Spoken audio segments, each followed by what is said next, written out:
दीपावली के इस अवसर पर मैं आपको आज दामोदर जी से मिलवाता हूँ, जिनसे कुछ दिनों पहले 24 तारीख को और मिले थे। तब इनकी तबीयत काफ़ी ज़्यादा नासाज थी। उस समय इनसे जो चर्चा हुई वो बहुत संक्षिप्त थी।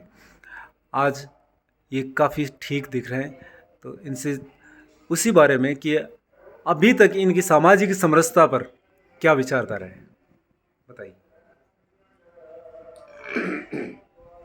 सामाजिक समरसता आज दीपावली का पर्व है, इसलिए इस विशेष पर्व पर ये युवाजन भी आपके पास आए हुए हैं और इनसे मतलब आपका जो घनिष्ठता है, जो बच्चों का प्रेम है, वो झलकता है। माने हम पूजा करते हैं। पूजा का आधार क्या है? प्रेम ही पूजा का आधार। हम्म?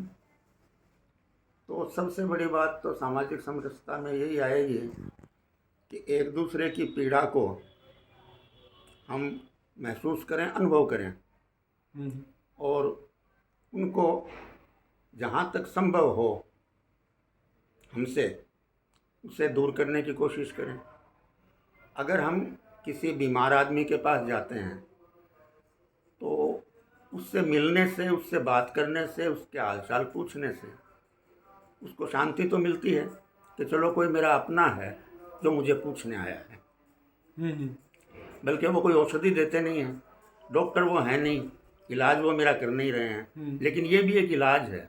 कोई बुखार से तपते व्यक्ति के माथे पे अगर अपने हथेली का स्पर्श करता है तो भी उसे शांति मिलती है। ये एक थ्योरी है, इससे स्पर्श चिकित्सा भी कहते हैं, ठीक है ना। तो ये क्या है कि संस्कार होते हैं। आज मैं पहले इंटरव्यू में मैं ये कह चुका हूँ कि आज अर्थ की अंधी दौड़ में, अर्थ प्राप्ति की अंधी दौड़ में और युवा वर्ग जो है वो नैतिक तरीके से हो, अनैतिक तरीके से हो। सट्टेबाजी क्या है? अनैतिक है। लेकिन अधिकांश युवा वर्ग जो है वो इस अंधी दौड़ में शामिल है, जिसमें अधिक लोग जो हैं वो पाने के बजाय इसमें खोते ही हैं। 1 मिनट में इन बच्चों के विचार जानता हूँ। युवा वर्ग के बारे में कह रहे हैं, क्या सही है ये? आज का युवा जो है वो सट्टे में ज़्यादा डूब रहा है। जी सर, ये सही बोल रहे हैं आज के लोग कि आज ये लोग है ना, जो अपने घर के बुजुर्ग है ना, उनके पास नहीं बैठ रहे और बाहर है ना बैठकर फ़ोन चला रहे हैं, फ़ोन में अपना टाइम दे रहे हैं। उनमें वो 4 घंटा 5 घंटा दे देते हैं, लेकिन 15 मिनट अपने घर के पास, घर वालों के पास नहीं बैठ रहे। अभी मैंने परसों सुना भी था, अखबार में पढ़ा है कि एक बच्चा और गेम का इतना ज़्यादा लती था कि उसने 50 लाख का कर्ज ले लिया रम्मी सर्किल वालों से। सही बात है। ऐसा है कि जैसे ये पबजी वगैरह के गेम चल रहे हैं, ये जैसे आजकल ऑनलाइन गेम चल रहे हैं, उसमें बच्चों ने इतने पैसे खराब कर चुके हैं कि वो घर वालों को भी कुछ नहीं समझ रहे हैं। और ऐसा है कि घर वालों को कुछ ना समझने के बावजूद वो लोग ये ऐसा सोचने लग गए हैं बस ये गेम ही सब कुछ है। हाँ हाँ, परिवार के अंदर जो कुछ भी चल रहा है उसके अंदर केवल गेम ही महत्वपूर्ण है। और ज़्यादातर लोगों की यही, आजकल बच्चों की जो थिंकिंग है वो यही बन चुकी है कि अपन लोगों को बस गेम से ही मतलब है। घर वालों का क्या चल रहा है, क्या नहीं चल रहा है, क्या पैसों का लेन देन है, कोई मतलब नहीं है। जितने पैसे लगे लग जाए और बस अपन को खेलना ही है। नमस्कार। जो बच्चे आजकल जो माता पिता की सेवा नहीं करते हैं उनको सेवा करनी चाहिए और बहुत ही उनका आदर करना चाहिए, सम्मान करना चाहिए। माता पिता को हमेशा सेवा करनी चाहिए। बात सही है, ये आपकी बात का समर्थन करते हैं। ये जो परंपरा है, हाँ होली पे, दिवाली पे जो चरण स्पर्श करने के लिए आते हैं, हाँ प्रणाम करने के लिए आते हैं, हाँ, तो ये तो वही बात हो गई कि बहुत कम समय में और लाखों रुपए कमा लेना। ये सट्टे की प्रवृत्ति क्यों पनपी है? कि अल्प समय में अधिक से अधिक कमा लेना, इसी इच्छा से तो ये गेम खेलते हैं ना। गेम खेलते हैं, बिल्कुल। और शॉर्टकट, बिना मेहनत के शॉर्टकट से कामयाबी हासिल कर लेना।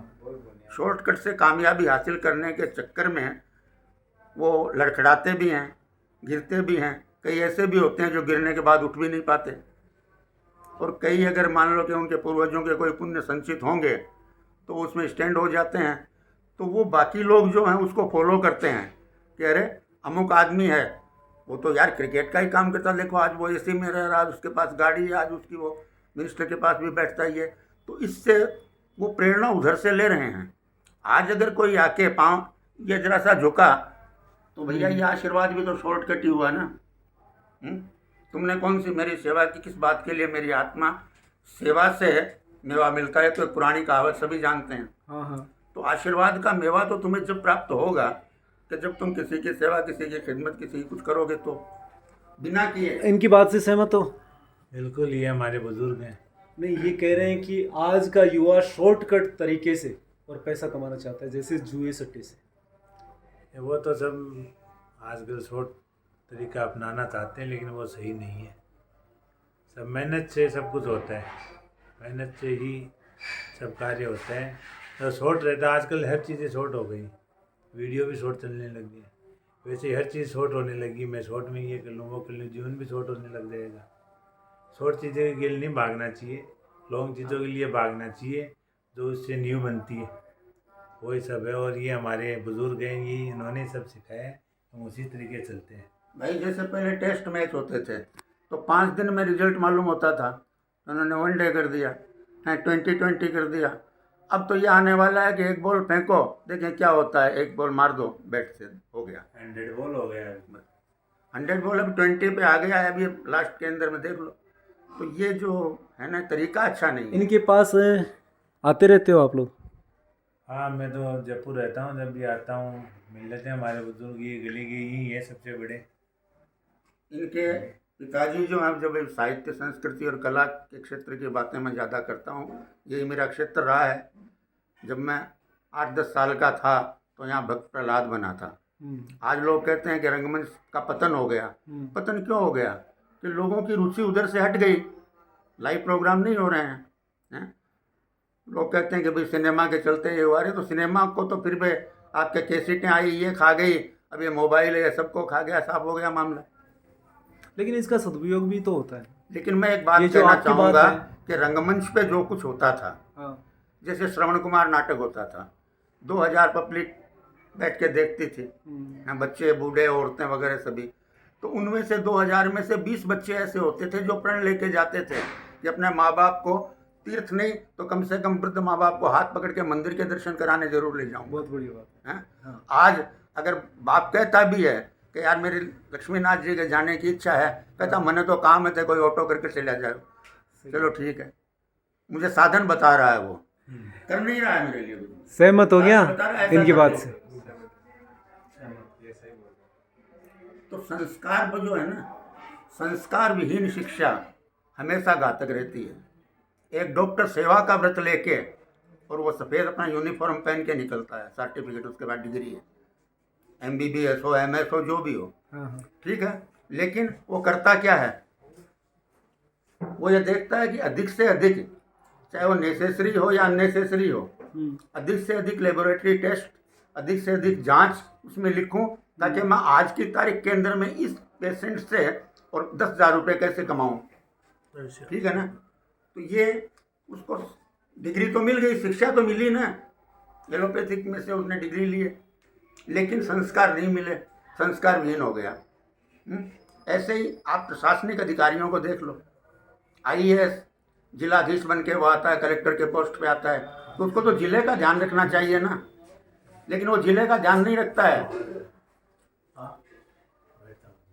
वो अपने स्टाफ से यही पूछता है कि हमारे ज़िले के अंदर में कितने लोग जुआ करते हैं, कितने लोग सट्टा करते हैं, कितने क्या, ताकि उनसे वसूली की जा सके। हाँ। आज ये पैसा जो जाता है, ये मतलब आप देख लो, एक सिपाही से लेके और DSP SP।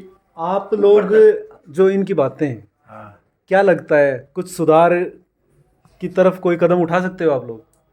हम इनकी सुधार पर इनकी वो परिपाटी पर ही चलते आए हैं। हम तो इनकी जैसे ये कह रहे हैं कि लेते आए। रिश्वत का बोलबाला है, सामना हुआ है कभी समाज किसी कार्य के लिए? सामना हुआ है, तब हम इनको ही बोलते हैं, यही हमारा है ना मनोबल बढ़ाते हैं। और ये जैसे सब किसी कार्य काम के करते लिए हैं। कहीं भी गए, कोई डॉक्यूमेंट्स बनवाने के लिए, वहाँ पे रिश्वत मांगी गई, उस समय क्या किया? हाँ, बहुत सी, वो बहुत पहले की बातें हैं, अभी चेंज होने लग गया है, अभी इतनी रिश्वत वाली बात नहीं है, पहले बहुत थी, और हमने भी दी है, इसे ऐसी कोई बात नहीं है, चाहे वो 10 रुपये की हो। हाँ लेकिन अब थोड़ा सुधार होने लग गया है, जो बाबू जी हमारे साथ रहते हैं। और ये देखो, अगर युवाओं का मनोबल रहेगा, वो स्वयं में खुद अगर गलत नहीं है तो वो किसी को रिश्वत देंगे ही नहीं। सही काम करवाने के लिए रिश्वत की क्या बात है भाई? हैं? आप लोक सेवा आयोग से आपकी नियुक्ति हुई है, आप लोक सेवा के लिए हो ना, कि शोषण के लिए आप इस सीट पे बैठे हुए हो? कोई, मैंने आज तक अपने जीवन में किसी को 5 पैसे भी नहीं दिए, न किसी ने मेरे से मांगने की हिम्मत की है। ये 84 वर्ष की उम्र का मेरा अनुभव है। क्यों? कि 5 हमने पैसे आपने दिए नहीं, किसी ने आपसे मांगे भी नहीं? सवाल ही नहीं, किसी ने ये भी नहीं कहा कि मुझे 5 रुपया दो। तो फिर क्यों? तो कि ये नहीं, ये जितने रिश्वत खो रहे हैं ना, इनकी भी फेस स्टडी है। ये फेस स्टडी कर लेते हैं कि ये आदमी क्या है, इससे मांगना चाहिए कि नहीं। मांगेंगे तो उसी से मिलने की उम्मीद हो, ठीक है ना? इन्हें देखकर तो मुझे भविष्य उज्जवल ही लग रहा है, क्योंकि नहीं, ये एक जिस बात तरह है, की बात कर रहे हैं, ये जैसा बता रहे हैं। युवा वर्ग जो है, हाँ वो बुजुर्गों के पास क्या है? अनुभव। ये 4 लाइनें मैं आपको दे रहा हूँ कि उम्र के पीपल तले है अनुभवों की पाठशाला। उम्र के पीपल तले है अनुभवों की पाठशाला। ये पीपल मान लो इसको आप, हम्म। ठीक है ना? एक पीपल है, ये भी पीपल है, ये भी पीपल है, हैं? ये 25 साल पुराना है, वो 27 साल पुराना है, वो 30 साल पुराना है, और एक 84 साल पुराना पीपल है। तो ये उम्र का पीपल, उम्र के पीपल तले है अनुभवों की पाठशाला। हम जहाँ पर सीखते हैं जिंदगी की वर्णमाला, हम जहाँ पर सीखते हैं जिंदगी की वर्णमाला। पाठशालाओं में क्या गगड़ा है, या इंग्लिश मीडियम में ABCD की वर्णमाला अल्फाबेटिकली सिखा देंगे, लेकिन जिंदगी की वर्णमाला जो है, हम आज भी आपसे कुछ सीख रहे हैं। तुम आए हो, तुम जितनी बातें कर रहे हो, मैं तो तुमसे कुछ सीख रहा हूँ। तुम्हें सिखा क्या रहा हूँ? मैं खुद तुमसे सीख रहा हूँ। तो उम्र के पीपल तले है अनुभवों की पाठशाला। हम जहाँ पर सीखते हैं जिंदगी की वर्णमाला। पूछो सूरज से कहाँ वो रात भर सोया हुआ था। पूछो सूरज से कहाँ वो कभी रात भर सीधा सोया सूरज से हुआ। सवाल कर रहा, प्रश्न कर रहा। पूछो सूरज से कहाँ वो रात भर सोया हुआ था। सुबह आकर ले गया कमजोर दीपों का उजाला। सुबह आकर ले गया कमजोर दीपों का उजाला। रात में इतने दिए टिम टिम टिम करके रोशनी कर रहे थे, अकेला निकला और सबकी ऐसी तैसी कर दी, सबको निस्तेज कर दिया। तो अगर कोई बुजुर्ग कफन फाड़ के बोलेगा ना, तो अगर वो उसमें से कुछ लेने वाले युवा होंगे और वो लेंगे, तब तो भारत का भविष्य उज्जवल है। सामाजिक समरसता नहीं बल्कि देश के भी बहुत हित में होगा। और नहीं लेंगे, यहाँ से निकले जूते पहने और फिर वो जिस माहौल में थे उसी माहौल में चले गए, तो उसका तो कोई असर होना है। बहुत बढ़िया बात है ये जो इन्होंने कहा ना, ये अनुभव इनके ये सीखने चाहिए। एक पीपल 100 वर्ष को उसने कितने तूफान, कितनी बरसात, कितने झेले हैं। और एक बात और है, जो भी जड़ से कट जाएगा, जो भी उस जड़ पेड़ से की कट क्या हालत होगी भैया? उसकी शाखाएं, उसके पत्ते, उसके फूल, उसके फल कब तक हरे भरे रहेंगे? जो जड़ से कट गया। जो कुछ मिल रहा है जड़ से मिल रहा है ना। तो आज का अधिकांश युवक समाज जड़ों से कट चुका है, अधिकांश। लेकिन फिर भी हम इन युवाओं को देखकर एक उम्मीद कर सकते हैं कि हमारा देखो, दर्शकों समाज के आशान्वित मैंने है। देखा है, सुनो, मैं कह रहा हूँ ना, 10 साल का था, प्रहलाद बना था, तो हम लोग उस समय लेसन समझते थे, जैसे क्लास में कल याद करके आना। तो वैसे अब बोलो, आज मैं 84 का, तो 74 साल पहले के डायलॉग तो मुझे याद नहीं होने चाहिए। हाँ हिरण्यकश्यप का तो जो देखते गुरु था, तो वही गुरु था, वही उसी के पास प्रहलाद पढ़ने जाता था। तो वही लिखवाएगा, लिखो महाराज हिरण्यकश्यप की जय। और उसको भगवती कुमारी से ये प्रेरणा मिल चुकी है कि ना ना ना ना, ये तो जय के लायक ही नहीं है। जय तो उसकी बोलनी चाहिए जो पूरी सृष्टि को चलाता है? तो वो क्या कहता है कि नहीं गुरुदेव, प्रतिवाद गुरु का प्रतिवाद कर रहा है ना, तो क्या लिखोगे?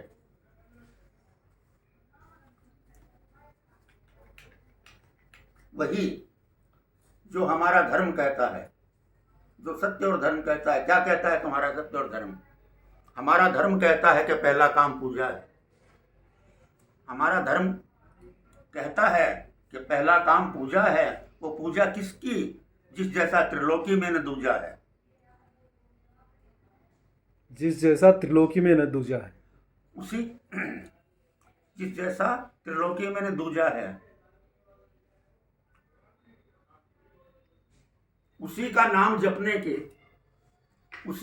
जपने की ये पुस्तक वर्णमाला है।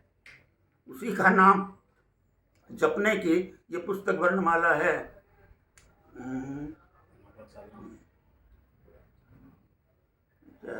अब इतनी तो स्मृति में से निकल गया। देखो, हमारा धर्म कहता है कि पहला काम पूजा है। वो पूजा किसकी? जिसने त्रिलोकी में दूजा। हाँ, हमें 9 मास माता के उदर में जिसने पाला है। हमें 9 मास माता के उदर में जिसने पाला है, उसी का नाम जपने की ये पुस्तक वर्णमाला है। देखो, आ गए ना वापस वहीं पे। खुश रहो। पर यहाँ को इंटरव्यू ले ले तो। जय हो, जय हो। हमें 9 मास माता के उदर में जिसने पाला है, उसी का नाम जपने की ये पुस्तक वर्णमाला है। यहाँ प्रत्येक व्यंजन में वही करतार देखा है। हाँ, गुरु, मैंने तो हर अक्षर में एक ओंकार देखा है। तो ये क्या है? इससे कुछ संदेश लेके जाएगा ना दर्शक। हाँ। और आज आप मोबाइल के अंदर में जितने सीरियल आ रहे हैं, या उनसे आप क्या संदेश लोगे? जो देखोगे वही तो सीखोगे ना। तो देखोगे वही सीखोगे। आज आप देखते हो हत्या, लूट, बलात्कार, अधिक से अधिक आप यही देखते हो। और यही पनप रहा है देश में। नहीं पनप रहा तो आप बता दो। हाँ, सही है। तो इसमें इन युवाओं को आपसे काफी कुछ सीखने को मिलता है। और जो आपके पास आते हैं, या कोई बुजुर्ग के पास बैठेगा, उसकी सुनेगा, उससे ना वो सीखेगा।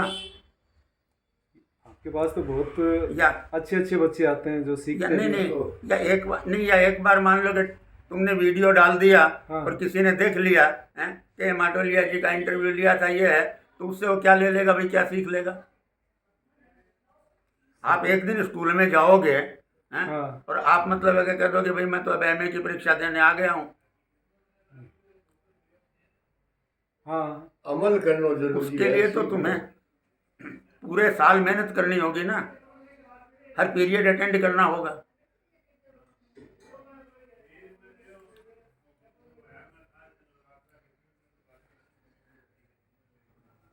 आप तो इनके पास आते रहते हो। जरूर, हम तो यही सीखने के लिए आते हैं, इनके विचार जानने के लिए आते हैं। और आपका बड़ा पुराना अनुभव है इनके साथ। हाँ है, आइए कलकत्ता यहाँ से पे, ही है। यहाँ पे नहीं नहीं, वहाँ पे बैठिए। बहुत पुराना है। कलकत्ते ये रहते थे तब से। ये बहुत ऊंचे कलाकार है। इनकी बातें बड़ी शोधी हुई हैं। है, हाँ। जो ये कह रहे हैं ना कि 85 साल का इनका अनुभव है, उस अनुभव के आधार पर ये जो भी कह रहे हैं, उसको समाज अगर थोड़ा बहुत भी समझे तो उसमें सुधार हो समाज सकता है। हाँ, जरूर हो। अमल करना तो लोगों का काम है, बताना इनका काम है। आपका नाम? मेरा नाम राम गोपाल सोनी। तो सोनी जी से जो बात कर रहे हैं इनके बारे में, वो ये अपने कितनी उम्र होगी? मेरी 82। ये अपनी 82 साल की उम्र में और इनके बारे में बता रहे हैं, क्योंकि इनसे इनका संपर्क भी काफी पुराना है। कम से कम 60-70 साल पुराना। तो थोड़े पीछे है उम्र में। तो मेरे समकक्षी हैं। बिल्कुल पहले समकक्षी हैं। 1-2 साल का कोई फर्क नहीं होता। यहाँ पर भी एक फतेहपुर में नवयुग मंडल था। लेकिन गुणों के हिसाब से देखा जाए ना, तो हम लोग बड़ा मानते हैं। शंभू जी जो है वो कहते हैं आप एक ही बराबर का। नहीं, आप में मुझसे ज़्यादा गुण हैं, आप मुझसे ज़्यादा विद्वान हो, आप मुझसे ज़्यादा चिंतक हो, तो मैं आपका सम्मान करूंगा। मैं उम्र पे नहीं जाऊंगा। आज ध्रुव 5 वर्ष की उम्र में अवस्था में तपस्या करके महान हुआ। हाँ, उम्र के हिसाब से। तो नारद के कहने से ही उसने ये रास्ता अपनाया था, है? लेकिन वो नारद से भी महान हो गया। आज नारद को उतना महत्व लोग नहीं देते हैं, इतना ध्रुव को देते हैं। लोग कहते हैं ना, अरे तो अभी बच्चों ने खाने पीने की, घूमने फिरने की, मस्ती लेने की उम्र है। अरे जो बीज अंकुरित होगा, छोटा पौधा बनेगा, ये होगा, उस समय से उसका जो संस्कार बनेगा ना, वो बनेगा। जितना बड़ा होता जाएगा उसके बाद संस्कार नहीं बनना है। बूढ़े तोते को आप पढ़ा नहीं सकते हो, टाई टाई करेगा तो टाई टाई ही करेगा, राम राम उससे बुलवा नहीं सकते आप। अगर आपको राम राम बुलवाना है तो आपको किसी सूखे के छोटे माने बच्चे को ही- सीखने की उम्र में सीख लेना हाँ, चाहिए। बच्चे को ही, और महानता भी उसी की है। सीखने की उम्र में ही नहीं वो सीखा उसको तो जो- फिर कब नहीं, सीखोगे। उसको जो अगर हीरा मिलना है तो उसी उम्र में मिलना है। और अगर वो प्रहलाद की उम्र में हो गया, 10-12 साल का होके उसको वो भगवती कुमारी से ज्ञान मिला था कि आबे में बिल्ली के बच्चे रह गए हैं, हैं? तुम्हारे हिरण्यकश्यप जो अगर जगदीश हैं तो इन बच्चों को बचा लें। तो प्रहलाद को तो पिता को ही मानता था जगदीश। वो कहता है एक चीज आग में रख दी जाए और ये आशा की जाए कि वो जलने न पाए, असंभव। तो मेरे जगदीश इस असंभव को भी संभव बना सकते हैं कुमार। तो चमत्कार होता है। आओ मेरे साथ गाओ, निर्बल के प्राण पुकार रहे जगदीश हरे जगदीश हरे, श्वासों के स्वर झनकार रहे जगदीश हरे जगदीश हरे, हैं? और वो बिल्ली के बच्चे आवा उठता है, निकलते हैं जिंदा। तो ही तो उसने परिवर्तन, उसका हृदय परिवर्तन क्यों हुआ? वो चमत्कार देख के। क्या कह रहे हैं आप? मैं कह रहा हूँ कि 1960 के करीब या फतेहपुर में भी एक नवयुवक मंडल बना था। अच्छा। उसमें भी नाटक वगैरह ये सब लोग करते थे हम लोग। उनमें भी इनका आपने भी किया है? हाँ, इनके डायरेक्शन में। नहीं मैं उस समय कल करते था। इनके डायरेक्शन में घीसाराम जोशी थे। हाँ। वो नहीं, अभी आज नहीं है, लेकिन वो भी मैंने इसमें नवयुवक कोई मंडल में नवयुवक मंडल में कोई बहुत बड़ा सहयोग कभी दिया नहीं था। हाँ, ये जरूर है कभी कोई मार्गदर्शन के लिए कहते थे तो ठीक है। और जब उत्तरार्ध जब मैंने देखा कि इधर कलकत्ते में नाटक का फाटक बंद हो रहा है और मैं राजस्थान आ ही गया हूँ, तो फिर ये नवयुवक मंडल वालों ने करीब 2-4 प्रोग्राम जो है वो कलाकारों के, तो मेरी तो यही थी कि भाई देखो, स्त्री पात्र वो स्त्री करे, पुरुष पात्र पुरुष करे, तो उसके अंदर में एक सहजता आएगी, समझा ना, नेचुरल मालूम होगा वो।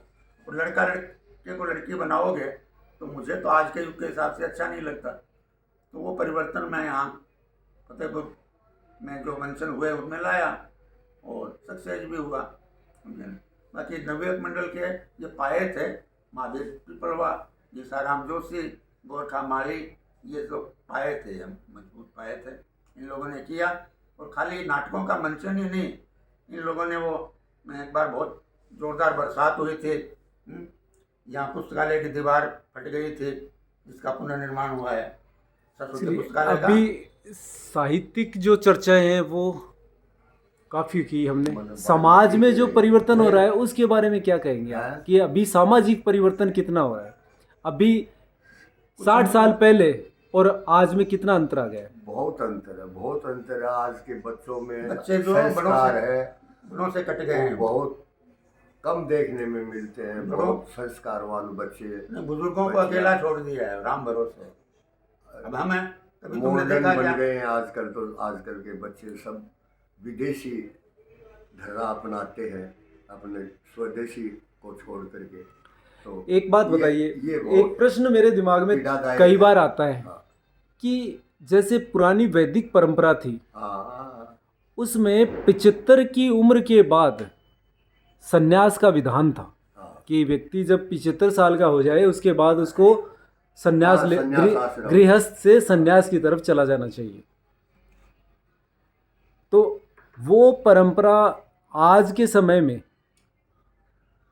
हो सकती है क्या? वैसा क्योंकि वृद्ध आश्रम में जाने से अच्छा है कि संन्यास आश्रम में चला जाए। जब अपने बेटे पोते बहुएं सब उसका ख्याल छोड़ दे तो ऑटोमेटिक हो गया संन्यास। जी, तो उसको लेने की जरूरत ही क्या है? नहीं, संन्यास आश्रम में वो तो वृद्ध आश्रम में चले जाते हैं, संन्यास आश्रम में कहाँ जाते हैं? हाँ, संन्यास संन्यास आश्रम दूसरा है। वही तो मैं पूछ रहा हूँ। वृद्ध आश्रम तो हो गई मजबूरी हाँ, मजबूरी कि हो।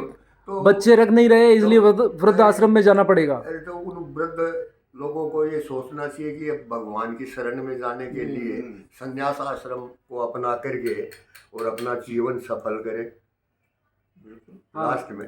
तो वृद्ध आश्रम में जा करके तो क्या अपनी जिंदगी कैसे भी दुख से सुख से कैसे भी बितानी है। देखा जाए तो ये ठीक भी है। हाँ। पुरानी जो वैदिक परंपरा थी उसके अनुसार तो 75 साल की उम्र में व्यक्ति संन्यास सब आश्रम में कुछ त्याग करना पड़ता है, हाँ। तपस्या करनी पड़ती है, कुछ पूरा जीवन उसने नियम जी लिया व्रत है, 75 साल की उम्र उनका में। पालन करना पड़ता है।